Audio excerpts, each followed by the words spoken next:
નશામુક્ત યુવા ફોર વિકસિત ભારત સંકલ્પ અભિયાન વડાપ્રધાન નરેન્દ્રભાઈ મોદીના હસ્તે અભિયાનની શરૂઆત થઈ।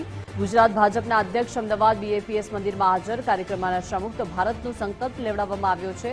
તો ભાજપ પ્રદેશ પ્રમુખ જગદીશભાઈ વિશ્વકર્માએ સંબોધન કર્યું, જણાવ્યું કે મિત્રો અને વાતાવરણ બદલાતા યુવાનો વ્યસન તરફ વળ્યા છે। દેશના કરોડો યુવાનો નશામાં જોવા મળી રહ્યા છે। 18 થી 35 વર્ષના યુવાનો વ્યસન પાછળ જોવા મળ્યા છે। માતા પિતાએ કેવી રીતે મોટા કર્યા છે તે યુવાનો હવે ભૂલી ગયા છે। ડ્રગ્સ ખૂબ ગંભીર નશો છે, આલ્કોહોલથી મોત થાય છે। અને દેશના કરોડો યુવાનો આની અંદર 18 થી લઈ અને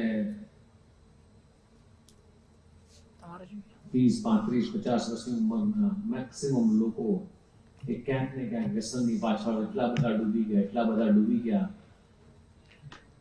હું ડોક્ટર બન્યો, એન્જિનિયર બન્યો, મારી ડિગ્રી ક્યાં, કશું યાદ ના આવે।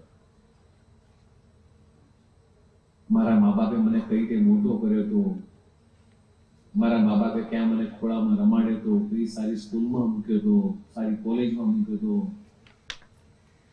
હું પ્રમુખ સાહેબ મહારાજ મહાન સ્વામી મહારાજનો સત્સંગ સાંભળવા જતો હતો, હું દર ગુરુવારે બાળ સભામાં જતો હતો। બધું જ ભૂલી જવાય છે। કોકેઇન, મેથેમ્ફેટામાઇન, એમ્ફામાઇન્સ, કેફીન, નિકોટિન્સ તમારા મગજને એકદમ એગ્રેસિવ કરી નાખે।